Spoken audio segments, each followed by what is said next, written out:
सावित्री देवी एक साधारण औरत थी। पति का देहांत बहुत पहले हो गया था। उस समय राजेश सिर्फ 8 साल का था। उस रात का दृश्य राजेश कभी नहीं भूल सकता।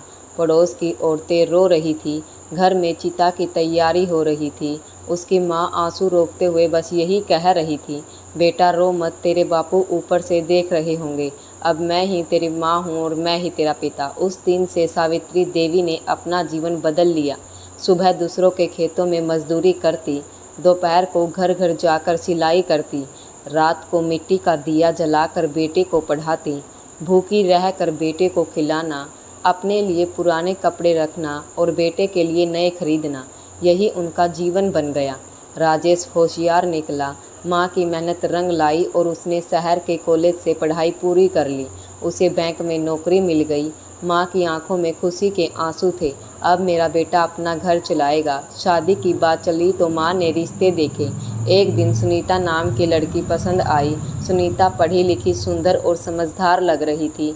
शादी धूमधाम से हुई। शादी के बाद पहले कुछ दिन काम में मदद करती। राजेश भी माँ को बहुत सम्मान देता।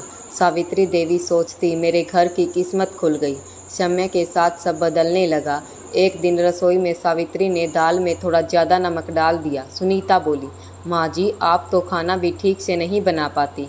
अब ज़माना बदल गया है, ये पुरानी आदतें छोड़ दीजिए। माँ ने मुस्कुरा कर कहा, बेटी नमक तो कभी कभी हाथ से फिसल ही जाता है, पर मन अंदर से दुखी हो गया। एक और दिन सावित्री ने राजेश को समझाते हुए कहा, बेटा पैसे खर्च करते समय सोच समझ कर करना, मेहनत की कमाई है। उस पर सुनीता ने ताना मारा, माँ जी हमें पैसों का हिसाब मत सिखाइए, अब हम जाने कैसे चलाना है। राजेश की पत्नी की हाँ में हाँ मिलाने लगा। धीरे धीरे उसका व्यवहार बदल गया। माँ को महसूस होने लगा कि अब वह इस घर में पराई हो रही है। एक शाम चाय बनाते हुए सावित्री की हाथ से कप टूट कर गिर गया। सुनीता झल्ला कर बोली, माँ आपसे अब काम नहीं होता, क्यों खुद को और हमें परेशान करती हो। अच्छा है आप वृद्धाश्रम चली जाएं, वहाँ आपकी देखभाल भी होगी और हमें भी सुविधा रहेगी। राजेश भी चुप रहा। उसने पत्नी का विरोध नहीं किया। यह देखकर माँ का दिल टूट गया। रात को बिस्तर पर लेटे लेटे माँ ने सोचा, जिस बेटे के लिए मैंने जीवन खपा दिया वही आज चुप है। अगर मैं अब भी चुप रहूँगी तो ये दोनों कभी नहीं समझेंगे। मुझे सबक सिखाना ही होगा। अगले दिन से सावित्री बीमार होने का नाटक करने लगी। कई दिन तक बिस्तर पर लेटी रही। फिर एक दिन बेटे को बुला कर बोली, बेटा अब मुझसे काम नहीं होता, मुझे लगता है मेरी उम्र हो चली।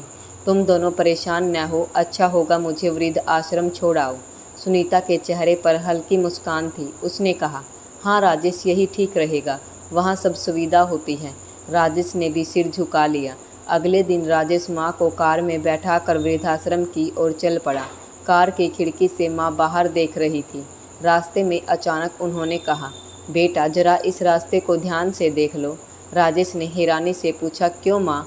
माँ ने गहरी सांस लेकर कहा, क्योंकि हो सकता है कल जब तुम बूढ़े हो जाओ तुम्हारा बेटा भी तुम्हें इसी रास्ते से लेकर वृद्धाश्रम आए। बच्चे वही सीखते हैं जो माँ बाप उन्हें सिखाते हैं।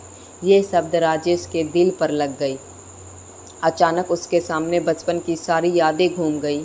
जब माँ भूखी रहकर उसे रोटी खिलाती थी, जब सर्दियों में खुद बिना रजाई सोकर उसे ओढ़ा देती थी, जब दूसरों के घर काम करके पढ़ाई के लिए पैसे जुटाती थी। उसकी आंखों से आंसू बह निकले। उसने कार रोकी और माँ के पैरों में गिर कर रोने लगा। माँ मैं कितना नालायक निकला, आप मेरे लिए भगवान से कम नहीं और मैं आपको ही बोझ समझ बैठा, मुझे माफ़ कर दो। सुनीता भी ये दृश्य देखकर पिघल गई। उसने माँ के हाथ पकड़ लिए और रोते हुए बोली, माँ जी मैंने भी आपको बहुत ताने दिए, पर अब से मैं आपको अपनी माँ मानूंगी। आपके बिना ये घर अधूरा है। उस दिन से घर का माहौल बदल गया। राजेश हर सुबह माँ के पैर छूकर ऑफिस जाता। सुनीता माँ के साथ रसोई में बैठकर बातें करती और उनसे नए नए पकवान सीखती। माँ भी खुश होकर आशीर्वाद देती और अब घर में वह प्रेम और सम्मान लौट आया जो पहले खो गया था। सावित्री देवी अक्सर पड़ोस की औरतों से कहती, गुस्से में किए गए शब्द परिवार तोड़ सकते हैं, लेकिन धैर्य से दिया गया सबक परिवार जोड़ देता है। माँ बाप भगवान का रूप होते हैं, उन्हें छोड़ना पाप है। शिक्षा। माता पिता को कभी बोझ मत समझो। उनकी दवाओं में वह ताकत होती है जो दुनिया की सबसे बड़ी दौलत से भी ज़्यादा कीमती है।